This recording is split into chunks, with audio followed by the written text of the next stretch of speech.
자, 6월 모의평가하고 관련해서 우리가 지금까지 초점을 잡고 공부했었던 문법 영역하고 그다음에 시가문학과 관련된 해설 강의를 일단 찍었고, 자, 너희들한테 조금 도움이 될까 싶어서 해설 강의를 지금 이어가고 있는데, 자, 오늘은 상대적으로 너희들이 좀 많이 힘들어했었던 독서 지문 한 지문, 자, 이걸 해설을 좀 해볼까 하는데, 자, 우리가 요번에 치렀던 시험은 자, 예비평가라든가 기존에 봤었던 모의평가하고 약간 차이점이 좀 있어.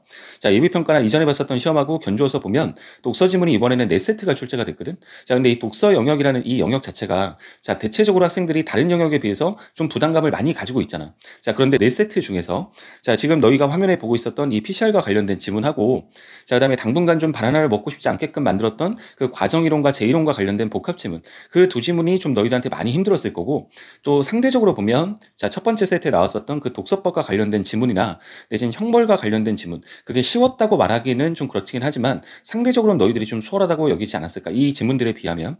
자, 그래서 오늘은 자, 4개 세트 중에서 너희들이 많이 힘들어했었고 오답률이 가장 높았던 문제가 포함되어 있는 이 PCR과 관련된 지문을 수업을 할 건데, 해설을 시작하기 전에 너희들한테 뭔가 하나 좀 물어보고 싶은 게 있어. 자, 우리가 글을 잘 독했다는 말 자체가 어떤 의미일까? 자, 이와 관련해서 머릿속에 생각을 한번 해봐야 될 것 같은데, 자, 정말 막 한 단어, 한 문장까지 빠짐없이 그렇게 매끄럽게 완벽하게 잘 이해가 되어야 글을 잘 독했다고 할 수 있는 건가? 자, 그렇게 되면 참 좋긴 하겠지만, 만약에 너희들의 기준이 그렇게 잡혀 있다면 우리는 앞으로도 우리가 공부하는 과정에서 엄청난 부담감을 가지고 글을 읽어야 될 거거든.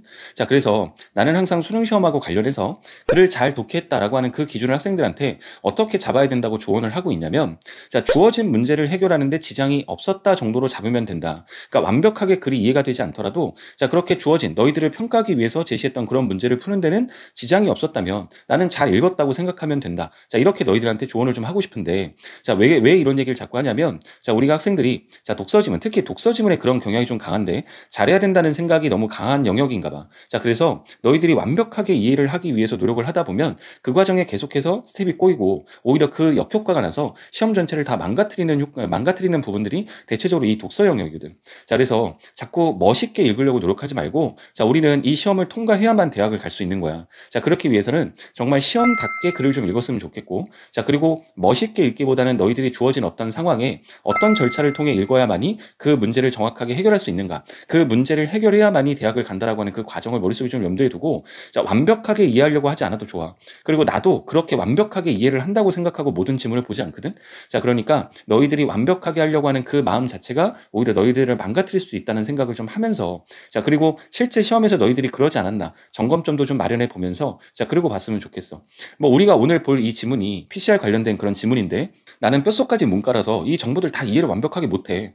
자, 내가 있는 학원에서 전수조사를 하는 바람에 나도 이 검사를 받아본 적이 있긴 하지만 내가 이런 것과 관련해서 어떻게 알겠어.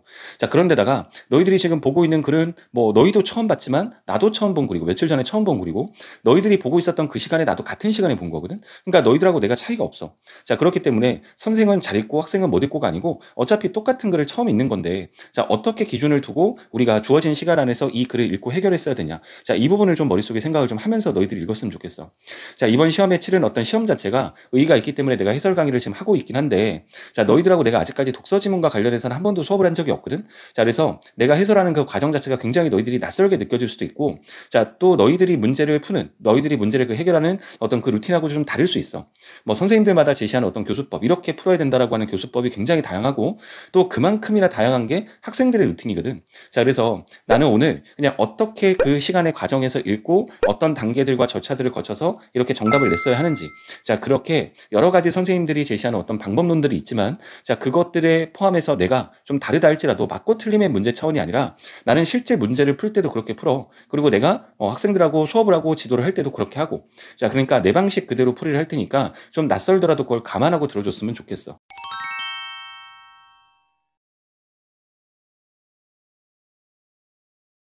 본격적으로 한번 시작을 해보면, 자, 문제를 먼저 한번 점검해 볼게. 자, 14번 문제를 보면 윗글에서 알 수 있는 내용으로 적절하지 않은 것. 자, 일단 윗글이라고 하는 범위를 두고, 자, 알 수 있는 내용으로서의 적절성이라고 하는 것을 아는 것. 자, 이렇게 물어봤으니까 4개는 맞는 거, 하나는 틀린 거지. 틀린 하나가 정답이 될 텐데, 자, 일단은 내용일치 문제라고 생각을 하면 되겠네. 자, 15번 문제를 보니까 기역과 니은에 대한 설명으로 가장 적절한 걸 따지라고 했는데, 자, 범위가 기역과 니은이야. 자, 기역과 니은이라고 하는 범위로 자, 설명의 적절성을 긍정 형식으로 물어봤으니까 하나가 맞는 것이고 4개가 틀린 거거든. 자, 근데 선택지 구성을 보면 자, 기억은 니은과 달리, 그다음에 니은은 기억과 달리, 기억과 니은은 모두 자, 이렇게 돼 있어. 자, 그러면 너희가 보다시피 공통점과 차이점을 중심으로 선택지를 만든 거잖아. 자, 수능이 제일 좋아하는 견주기 이 선택지인데 이거는 하나의 선택지가 된 게 아니라 두 개씩의 선택지가 지금 이렇게 묶여 있는 거야. 자, 그러면 너희들이 판단할 때 기억과 니은을 다시 분리를 시켜서 판단할 수 있었거든. 자, 현대시 수업할 때 한번 이렇게 우리가 문제를 풀어본 적이 있는데 자, 오늘도 같은 방식으로 좀 이따가 문제를 그렇게 한번 풀어볼게. 자, 16번 문제를 보면 어느 바이러스 감염증의 진단 검사에 PCR을 이용하려고 한다. 자, 윗글을 읽고 이해한 반응으로 가장 적절한 걸 따지래. 자, 범위는 윗글이고 자, 이해한 반응으로서의 적절성을 긍정 형식으로 물어봤으니까 자, 하나가 맞고 네 개가 틀린 거거든. 자, 근데 발문의 반응이란 말이 나오면 다른 것들하고 다르지 않고 그냥 내용 일치라고 생각하면 돼. 자, 일치 불일치 문제다. 이렇게 머릿속에 잡아도 자, 크게 벗어나지 않아. 용어가 반응이라고 해서 자, 그 반응이 뭔가 독특하게 새로운 것들이 있는 것이 아니라 그냥 반응이란 말이 나오면 어떤 내용의 일치 불일치 이걸 묻는 거다라고 생각하고 접근하면 돼. 자, 그 다음에 17번 문제는 자, 전체 문항 중에서 오답률이 가장 높았던 문항이긴 한데 자, A를 바탕으로 보기 1의 실험 상황을 가정하고 보기 2와 같이 예상 결과를 추론했다. 자, 가나다에 들어갈 말로 적절한 것을 따져라라고 했는데 일단 범위는 A야. 자, A의 내용이 가장 중요하고 자, 그걸 바탕으로 보기 1과 보기 2에다가 적용을 하는 문제거든. 자, 그러니까 가장 중요한 기준이 되는 A에 대한 독해가 정확하게 선행이 돼야 될 거고 자, 그걸 바탕으로 보기에다 적용하는 문제. 자, 좀 이따 A 파트가 끝나고 난 다음에 문제를 같이 한번 풀어볼게.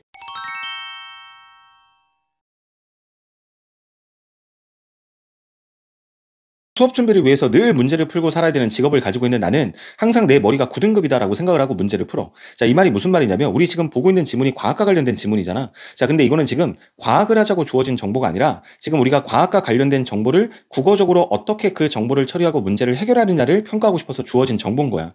자, 그러니까 이와 관련된 내용이 머릿속에 들어가 있지 않다고 해서 겁을 먹어야 될 이유도 없고 문제를 못 풀지도 모른다는 두려움을 가져야 될 이유도 없어. 내가 아까도 얘기했지만 나는 PCR 검사를 한번 받아본 적이 있긴 하지만 이 PCR과 관련된 정보를 머릿속에 단 한 번도 담아본 적이 없었던 사람이야. 자, 근데 너희가 문제를 풀 때 시험을 볼 때 나도 같이 이 문제를 풀었는데 자, 이와 관련된 네 문제를 푸는데 전혀 지장이 없었거든. 그냥 주어진 정보를 문제를 해결하는 과정에서 이용해서 문제 해결을 하면 되는 거야. 자, 그러니까 제발 부탁인데 뭔가 완벽하게 읽으려고 하고 뭔가 거창하게 멋있게 읽으려고 하지 말고 시험에 맞게끔 그렇게 정보를 처리하는 과정에서 그 정보를 받아들이는 자, 그것이 머릿속에 좀 잡혔으면 좋겠어. 단소리 같은 말들이 너무 많이 이어졌고 자, 지금부터는 본격적으로 정말로 시험의 실전에서 너희가 어떠한 단계와 과정을 거쳐서 이 세트를 해결했었어야 되는지 거기에 초점 맞춰서 해설을 한번 해볼게. 자, 첫 번째 단락부터 한번 봐보면 1993년에 노벨 화학상은 자, 중합효소 연쇄 반응 PCR이라고 부르는 이것을 개발한 멀리스에게 수여가 됐대.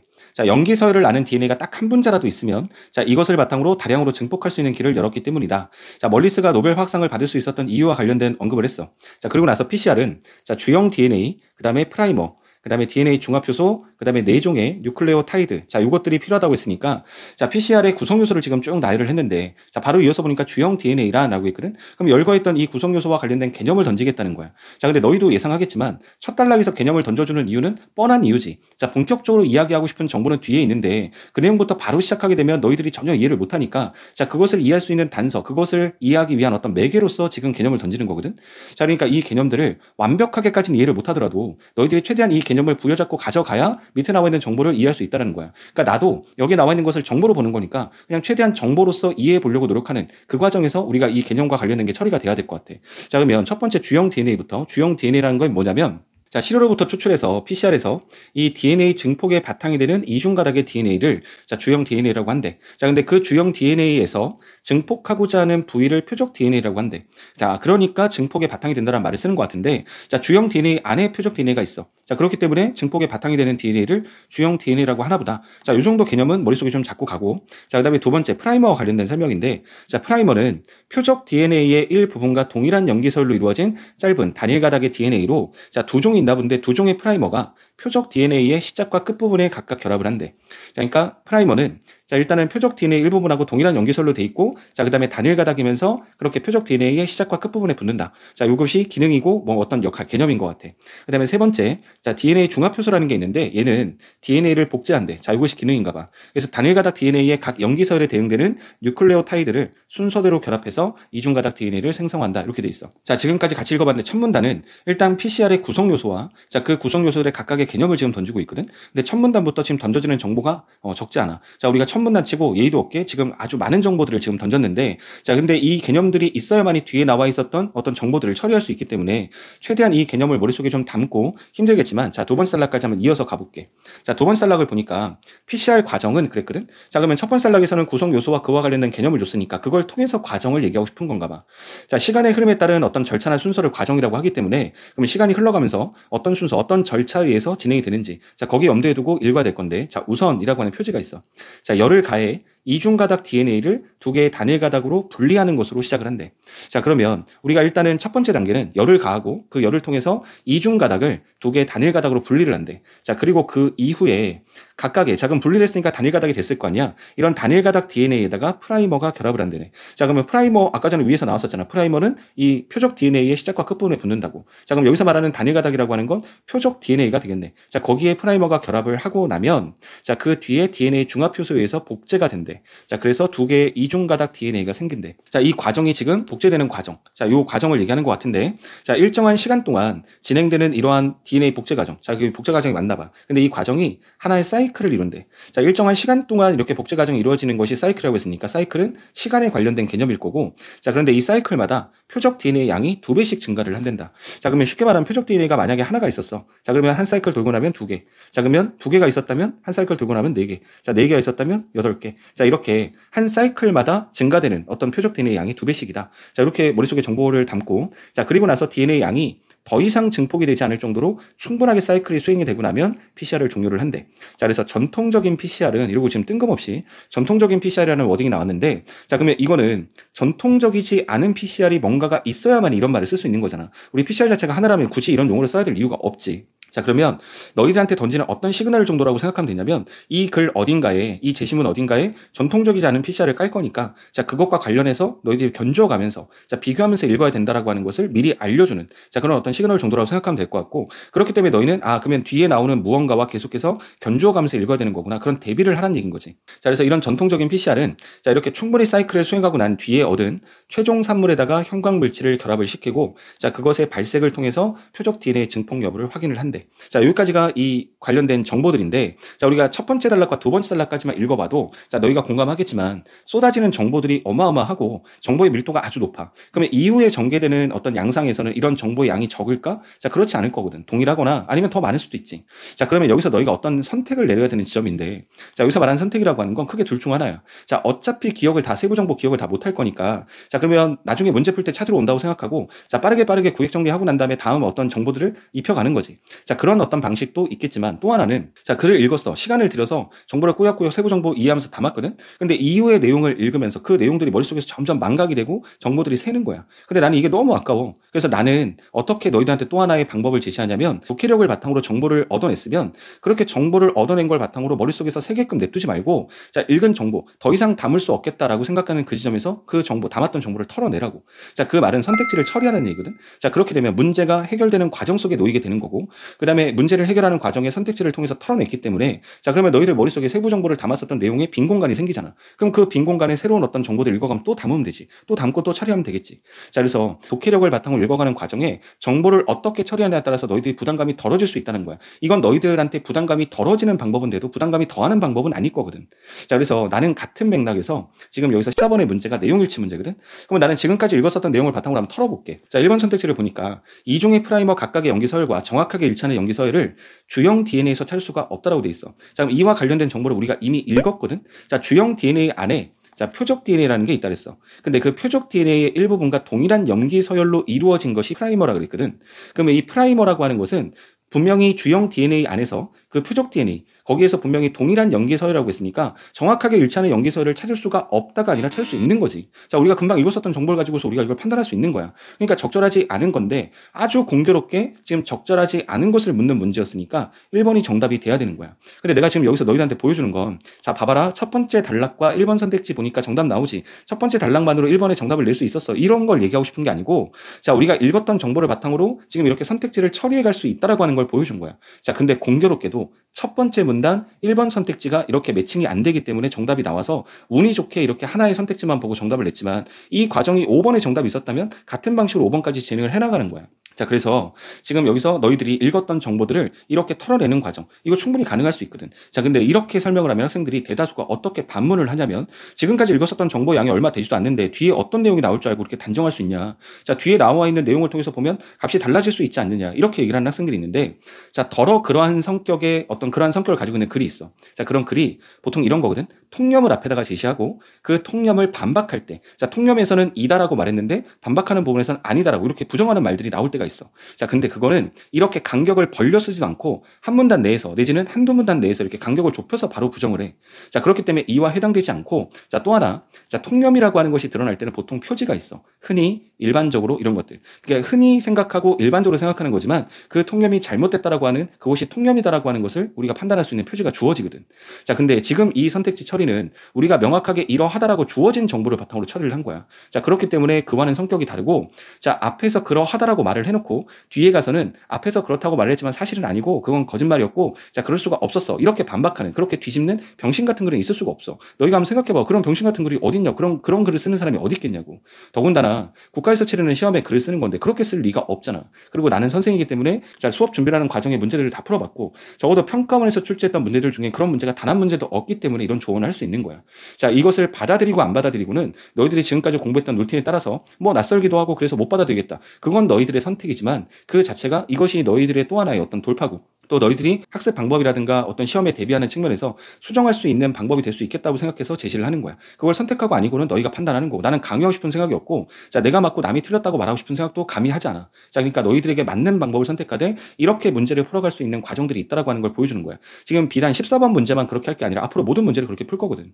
자, 그러면 자, 2번부터 5번까지는 있잖아. 1번의 정답을 명확하게 근거를 가지고 판단했다면 2번부터 5번까지를 판단하는 이 시간을 벌으라고 얘기를 많이 해. 자, 이 말은 실전에서는 이거 자꾸 붙잡고 있지 말고 너희들의 판단을 믿고 가라고. 그런데 자, 이상하게 공부가 좀 덜 된 학생이나 공부를 좀 과정을 꼼꼼하게 하지 않은 학생들, 자, 이런 학생들이 보통 뒤집어서 그런 어떤 양상들이 일어나거든. 자, 시험 때는 5개를 다 이렇게 집착을 해. 근데 또 평상시에 정확도 연습을 하기 위해서 5개를 다 따져야 되는 그 상황에서는 그냥 설렁설렁 넘겨. 그래서 이렇게 뒤바뀌면 자꾸 악순환이 되풀이되고 불필요한 시간 소비가 자꾸 생기는 거야. 그래서 평상시에 자, 공부할 때 너희들이 자습할 때 1번부터 5번까지를 꼼꼼하게 따지는 연습을 계속 누적을 하고, 자, 그런 누적된 것을 바탕으로 시험에서는 너희들의 판단을 믿고, 자, 정확하게 근거를 보고 판단한 거잖아. 자, 왠지 1번이 정답 같지 않냐. 내가 이렇게 해서 1번을 정답 낸 게 아니잖아. 명확한 근거가 있었잖아. 자, 그렇기 때문에 실전에서는 너희들의 판단을 믿고, 그리고 이 불필요한 시간 소비를 없애야 된다는 얘기도 같이 병행해서 하는 거야. 내가 예를 하나만 딱, 그냥 우리가 두 번째 단락까지 읽었으니까 한 선택지만 더 보면 2번 봐봐. 자, PCR에서 표적 DNA 양이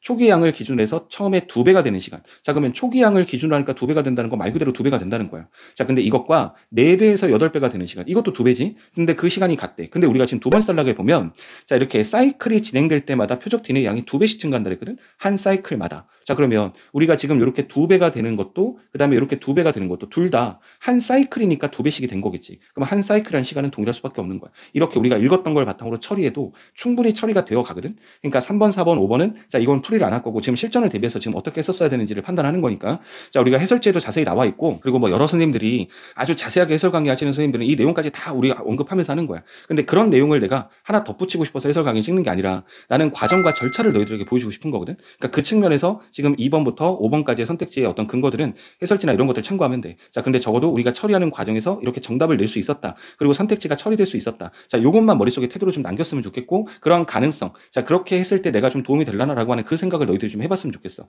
자, 그 다음에 15번 문제와 16번 문제는 자, 기업과 니인에 대한 정보는 아직 안 나왔고, 그 다음에 16번도 자, 선택지가 지금 5개가 있는데 1번부터 3번까지는 전통적인 PCR, 그 다음에 4, 5번은 실시간 PCR인데, 자, 전통적인 PCR이라는 워딩을 보긴 했지만 아직까지 구체적인 정보를 본 게 아니니까 정보를 충분하게 우리가 습득했다라고 판단되는 그 지점에 봐도 늦지 않으니까 그때 가서 판단을 해볼게. 자, 그럼 여기까지 우리가 처리하고 난 다음에 자, 세 번째 단락으로 한번 가볼게. 자, 세 번째 단락을 보면 자, PCR은 시료의 표적 DNA 양도 알 수 있는 실시간 PCR이라고 하는 획기적인 개발로 이루어졌대. 자, 그러면 전통적인 PCR에서 실시간 PCR이 되면서 그것이 획기적인 개발이라는 말을 쓰는 거니까 발전을 했다, 이렇게 보면 될 것 같은데, 자, 이렇게 실시간 PCR은 자, 전통적인 PCR과 동일하게 PCR을 실시한대. 자, 그러면 모든 것들이 다 동일하다는 얘기네. 우리 아까 전에 두 번째 단락까지 봤었던 그 내용들이 실시간 PCR에도 다 있다는 얘기인 거야. 자, 그러면 우리가 다 똑같으면 이렇게 명칭을 구분했을 이유가 없겠지. 자, 그러면 뭔가 차이나는 지점이 있을 건데 그 차이나는 지점은 자, 바로 뒤에 나와. 자, 사이클마다 발색 반응이 일어나도록 유도를 해서 자, 누적되는 발색을 통해서 이 표적 DNA 증폭이라고 하는 것을 실시간으로 확인할 수 있다라고 하는 거야. 자, 그러면 차이 나는 지점은 딱 요 지점밖에 없어. 자, 사이클마다 발색 반응이 일어난다. 그걸 통해서 그 DNA 증폭을 실시간으로 확인할 수 있다. 요 차이밖에 없어. 나머지는 전부 다 동일하다는 얘기거든.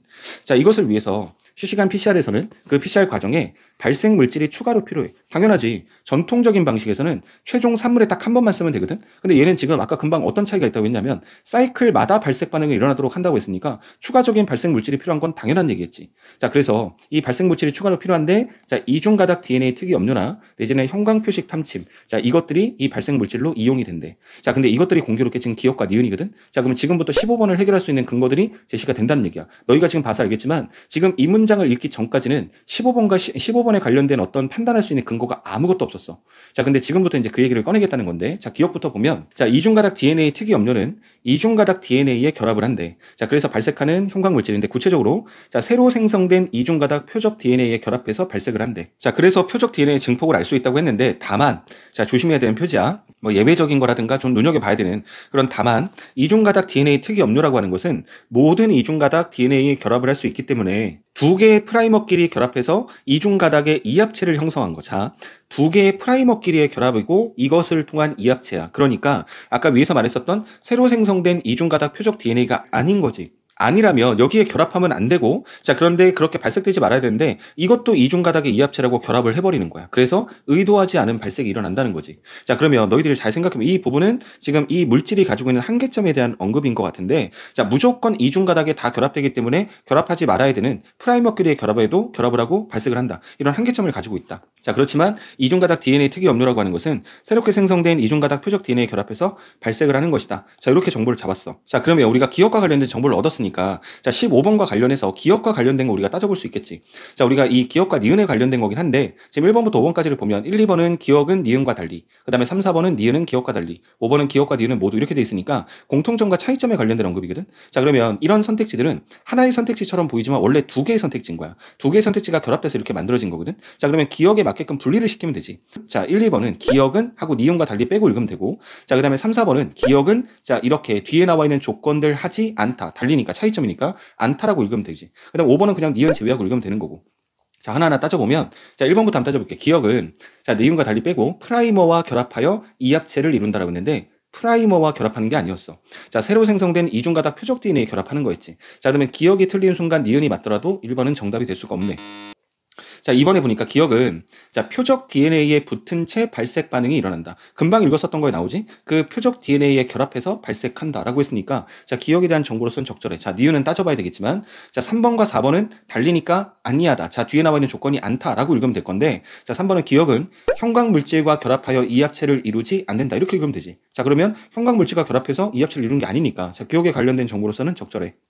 자, 4번 보면 자, 기억은 한 사이클의 시작 지점에서 발색 반응이 일어나지 않는다라고 보는 거니까 얘도 적절한 게 맞는 거지. 시작 지점에서는 발색 반응이 일어나지 않아. 한 사이클이 돌고 난 다음에 발색 반응을 하는 거지. 자, 그다음에 5번 보니까 기억은 이중가닥 표적 DNA에 결합하는 물질이다. 당연히 맞는 얘기지. 자, 그러면 우리가 기억과 관련된 것은 우리가 지금 다 따져봤더니 자, 1번은 기억이 틀렸기 때문에 정답이 될 수 없고 자, 2번부터 5번까지는 기억에 관련된 정보로서 문제가 없어. 자, 그러면 15번 문제에 기억이 할 수 있는 역할은 여기서 다 끝난 거야. 자, 이제는 기억이 어떤 관여를 하는 게 아니고 무조건 전부 다 니은과 관련해서 맞았다 틀렸다를 판단해야 되는 거지. 자, 그러면 그 기억은 더 이상 문제를 풀 때 머릿속에 떠올리지 않아도 상관없는 거야. 자, 그래서 기억과 관련된 걸 처리를 했고, 자, 그다음에 16번 문제. 우리가 지금 세 번째 문단에서 전통적인 PCR과 그다음에 실시간 PCR과 관련돼서 우리가 공통점과 차이점을 알았으니까 한번 따져볼게.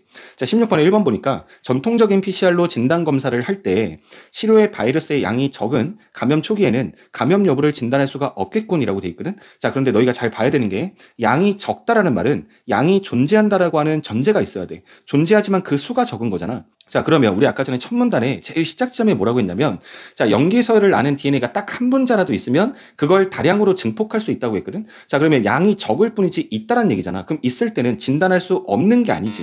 진단할 수는 있지만 뭐 시간이 많이 걸린다든가 이럴 수는 있어도 진단할 수 없다라고 말을 하면 안 되는 거잖아. 자, 그럼 1번은 없다라고 했으니까 1번은 정답이 될 수가 없는 거야.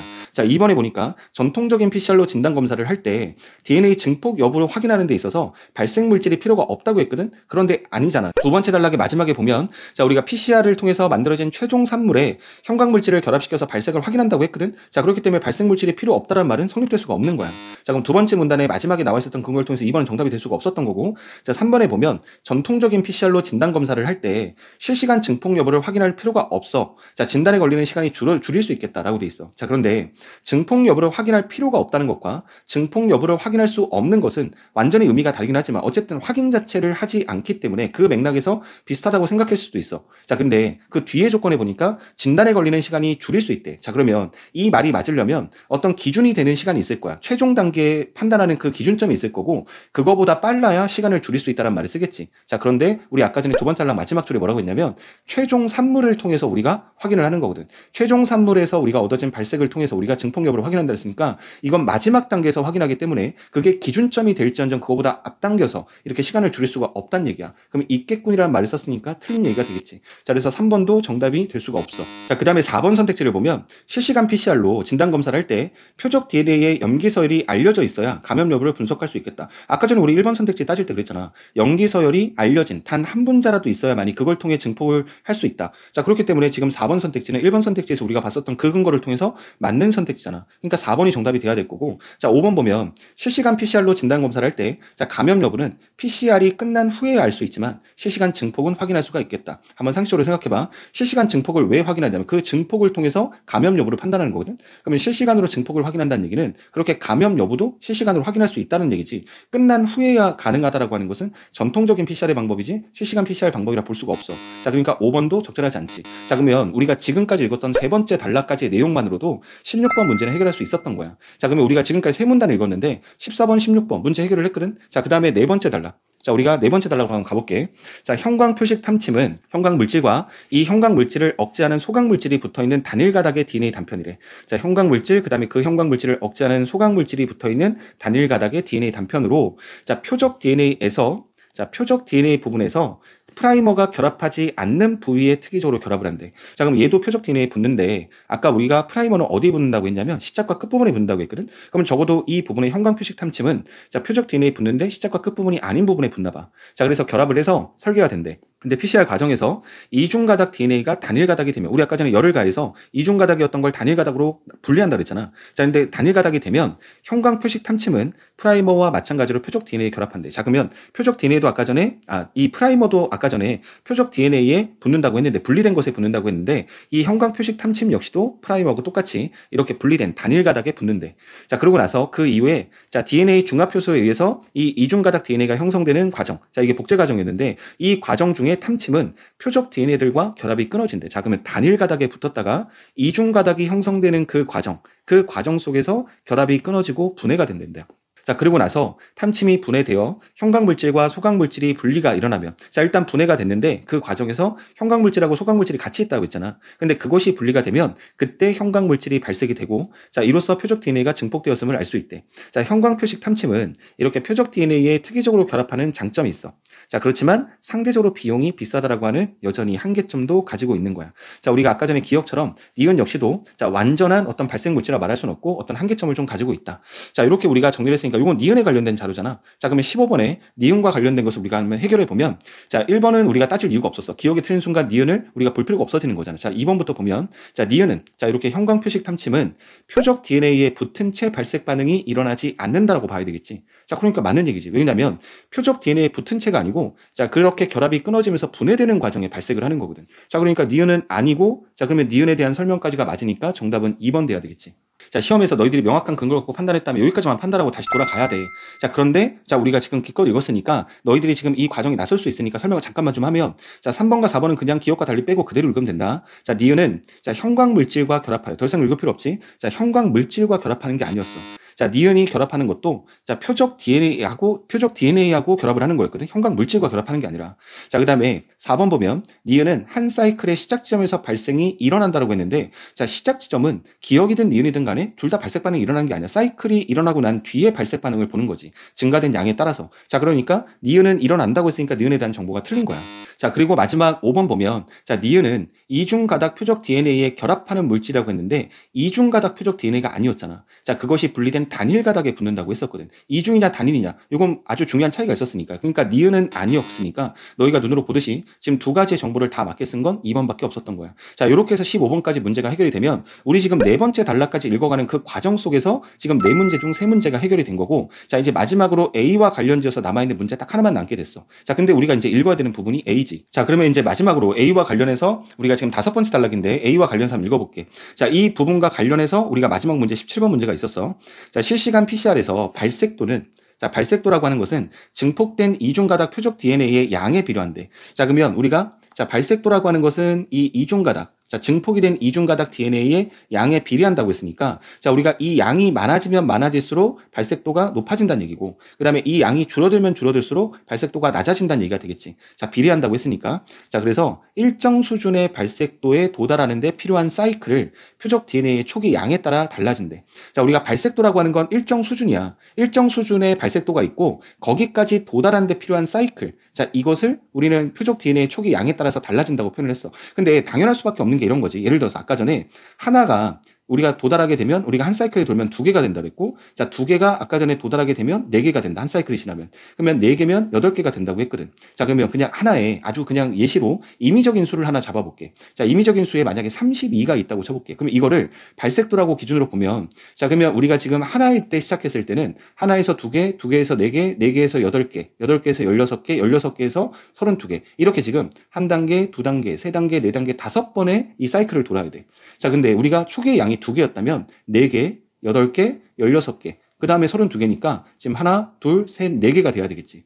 자, 그런데 4개였을 때는 8개, 16개, 그 다음 32개니까 하나, 둘, 셋. 자, 그러면 초기 양이 많으면 많을수록 지금 거기에 도달하는 사이클 수는 적어지는 거지. 자, 사이클마다 2배씩 증가하는 거니까 그렇게 2배씩 증가되는 사이클의 수는 적어지는 거야. 자, 이렇게 기준을 잡고 보면, 자, 사이클의 진행에 따른 발색도의 변화가 연속적인 선으로 표시되며, 자, 표적 DNA를 검출했다고 판단되는 발색도. 자, 이것이 일정 수준의 발색도와 같은 맥락이 되겠지. 자, 여기에 도달하는데 그 소요되는 사이클 값을 CT 값이라고 한대.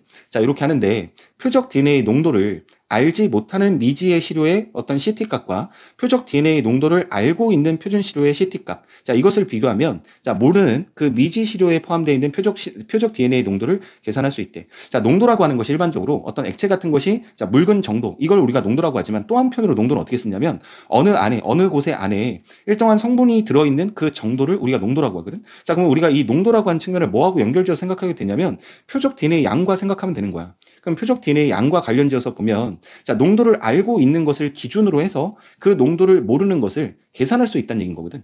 자, 그 측면과 관련된 문제가 17번 문제였어. 자, 17번 문제를 보면, 자, A를 바탕으로 보기의 실험 상황을 가정하고 보기 2와 같은 예상 결과를 추론했을 때 가나다에 들어갈 말로 적절한 걸 따져라 그랬어. 자, 보기 1을 보면, 자, 우리 아까 전에 제시문에, 자, 표준 시료의 농도를 바탕으로 미지 시료의 농도를 우리가 계산할 수 있다, 구할 수 있다, 이런 얘기가 나왔었잖아. 자, 그와 관련된 전제 때문에 보기 1을 준 거고, 자, 이제 가장 중요한 핵심적인 정보는 지금 여기에 있었어. 자, 우리가 보기 2에 보니까, 자, 초반에 어떤 조건을 어떻게 줬냐면, 자, 만약 A가 B보다 표적 DNA의 초기 농도가 높다면 하고 지금 조건을 줬거든. 자, 그러면 A가 지금 B보다 어떤 DNA의 초기 농도가 높다라고 했는데, 이것을 농도라는 말은 우리가 양이라는 말로 바꿔도 되거든. 왜 그러냐면 어떠한 성분이 깃들어 있는 정도를 우리가 농도라고 하기 때문에 그 표적 DNA가 얼마나 들어가 있었는지 그건 양과 관련된 거고, 그럼 농도가 높다라는 말에서 이 높다를 양의 측면에서 본다면 많다라고 보면 되겠지. 자, 그럼 이런 조건을 머릿속에 염두에 두고, 자, 우리가 지금 요 세 개, 가나다, 비연 요 세 개를 채워야 되는 거거든. 그럼 조건에 맞게끔 머릿속에 어떤 상관관계, 우리 비례관계 있었잖아. 우리 어떤 증강관계 있었으니까 그걸 머릿속에 생각하면서 읽으면, 자, 표적 DNA가 증폭되는 동안에 사이클이 진행됨에 따라, 자, 사이클이 진행이 된다고 했고, 자, 그 과정의 시간당 시료의 표적 DNA의 증가량은, 자, 그러면 사이클이 진행될 때마다 2배씩 증가한다고 아까 전에 나왔었거든. 자, 그러면 초반에 양이 많았었던 것이 2배 증가되는 것과 초반에 양이 적었었던 것이 2배 증가되는 것, 그건 누가 봐도 A가 많았기 때문에 A가 B보다는 훨씬 더 많았겠지. 자, 그러면 이것을 우리가 판단하는 순간에 지금 3, 4, 5번은 정답이 될 수가 없어. 자, 그리고 나서 두 번째 보면 실시간 PCR의 CT 값에서의 발색도를 물어봤거든. 근데 아까 전에 발색도는 뭐라 했냐면 일정 수준인 거야. 그러면 발색 발색도가 달라진다면, 만약에 달라진다면 그 발색도가 어떻게 달라지는지에 대한 어떤 조건을 줘야 했었는데, 그런 조건이 없다라고 하는 것은 동일한 발색도를 기준으로 해서 거기에 증가된, 거기까지 도달하는 사이클 수를 머릿속에 생각해 보는 거잖아. 자, 그렇기 때문에 발색도라고 하는 것은 지금 A나 B가 기준점이 달라지지 않을 거라고. A에서든 B에서든 일정한 수준이라고 했으니까 똑같은 발색도를 가지고 있어야 돼. 자, 그러니까 같아야 되니까 지금 1번이 틀리면서 정답이 나오는 건데, 마지막으로 확인해 보면, 자, 따라서 실시간 PCR의 CT값, 우리 아까 전에 CT값이 사이클 값이야. 자, 그러면 사이클 값이 그러면 A가, 자, 수가 더 많으니까 발색도까지 도달할 때, 자, 우리 아까 전에 32 갖고 해봤잖아. 32에 도달하는 데 있어서 초기 양이 1이었을 때는 5사이클이 있어야 돼. 자, 근데 우리가 4를 기준으로 봤을 때는 우리가 몇 번에 도달했었냐면 3번에 걸쳐 도달했거든. 그러면 우리가 양이 많은 것은 사이클 값은 적어야 되는 거고, 양이 적은 것은 사이클 값이 많아야 되는 거지. 반비례 관계인 거야. 자, 그러면 일단은 확인해 보면 지금 A가라고 지금 앞에 달려 있으니까 A가 B보다는 작아야 되는 거지. 왜냐하면 A는 양이 많으니까 그 많은 양을 통해서 2배씩 증가하면서 그 발색도까지 도달하는 데 있어서의 사이클은 적을 수밖에 없겠지. 자, 그래서 정답은 2번이 정답이 돼야 되는 거야. 자, 그러면 우리가 17번 문제를 지금 해결을 했기 때문에 여기까지 보면 지금 우리가 4문제가 다 풀린 거거든. 자, 그런데 우리가 자, 눈으로 확인하다시피 이렇게 A 부분 밑에 이러한 어떤 부차적인 정보들이 더 있었어. 자, 근데 이 부분이 물론 이 글 전체에서는 아주 의미가 있는 부분이긴 하지만 우린 지금 읽어가는 과정에 정보를 처리했기 때문에 4문제가 다 풀렸거든. 심지어 지문이 다 끝나기도 전에 문제를 풀었다고. 자, 그러면 이 부분을 너희가 그래도 글 마무리는 잘하고 가야지 그러면서 읽어야 될 이유가 전혀 없는 거잖아. 주어진 시간이 지금 80분이라는 시간 안에 해결해야 되는데. 자, 그러니까 이 부분은 시험장에서는 굳이 너희들이 안 읽었어도 되는 부분이었다는 거야. 그래서 이 과정이 너희들이 독해를 열심히 하고 독해력을 바탕으로 정확하게 어떤 정보들을 판단해 나가고 그렇게 얻었던 정보를 이렇게 처리해 나가서 보면 너희들이 굳이 시간 소비가 많지 않더라도, 자, 우리가 지문 다 읽고 난 다음에 다시 돌아와서 그 내용들을 찾아서 선택지를 따져야 되는 그런 어떤 시간들도 벌 수 있고, 물론 우리가 이렇게 처리하는 과정에 미리 쓴 시간들이 있기 때문에 그것이 등가라고 생각할 수도 있긴 하겠지만, 자, 너희들이 정확하게 정보가 머릿속에 담긴 상태에서 선택지를 처리하는 그 과정과 너희들이 머릿속에서 당겼다가 빠져나간 걸 다시 주워 담는 그 과정은 동일한 시간의 폭이 아니라고. 시간의 차이가 엄청나게 커. 자, 그래서 오늘은 자, 비문학 지문, 내가 비문학 지문을 한 번도 너희들하고 수업을 한 적이 없는데 비문학 지문 한 세트를 일단은 최근에 시험 봤던 이 평가원 지문을 통해서 어떤 과정을 통해서 이렇게 해결하는 것이 너희들에게 도움이 될까라고 하는 걸 한번 소개를 했는데, 자, 시간이 되면 앞으로 이런 것들을 좀 보여주는 어떤 폭들을 좀 넓혀 볼 거야. 자, 근데 오늘은 나는 전형적으로 선생님들이 수업하시는 어떤 내용적인 요소를 다 언급하고 하나하나의 어떤 선택지를 따져가는 그 과정에서 전형적인 어떤 해설 강의를 하고 싶었던 게 아니라, 자, 우리가 현대시 할 때도 그랬지만 어떠한 처리가 그때그때 됐었어야 되는지, 여기와 관련된 이야기가 주된 이야기였기 때문에, 자, 너희들이 봤을 때는 선택지에 대한 어떤 구체적 설명을 안 한 부분들도 있고, 자, 그렇긴 하겠지만 내 과정을 머릿속에 생각해 보면서 해설지에서 나왔던 내용들이 그러면 내가 말했었던 그 부분과 그렇게 연결되어서 처리될 수 있었던 건지, 자, 그것들을 너희가 한번 확인해 보면, 자, 내가 너희들한테 오늘 조언했던 것이 그렇게 무의미한 조언이 아니었다라고 하는 게 느껴질 거야. 자, 이렇게 해서 이 지문을 마무리 짓고, 자, 또 한 지문, 자, 인문 지문에 또 한 지문 너희가 힘들어하는 게 있었거든. 자, 다음 시간에는 그 지문에 관련된 해설도, 자, 오늘 했었던 거와 같은 방식으로 설명을 한번 해볼게. 자, 오늘 내가 했었던 과정을 이해 못하거나 내지는 그게 버벅이면 그 과정도 이해를 잘 못할 수 있으니까, 자, 오늘 내가 풀이하는 그 과정들을 머릿속에 잘 복귀해가면서, 자, 일단 메모해두고 그 과정과 동일한 과정으로 또 해결될 수 있는지 우리가 점검하는 시간을 가져볼게. 자, 공부한다고 고생 많이 했고 오늘 수업은 여기까지 할게.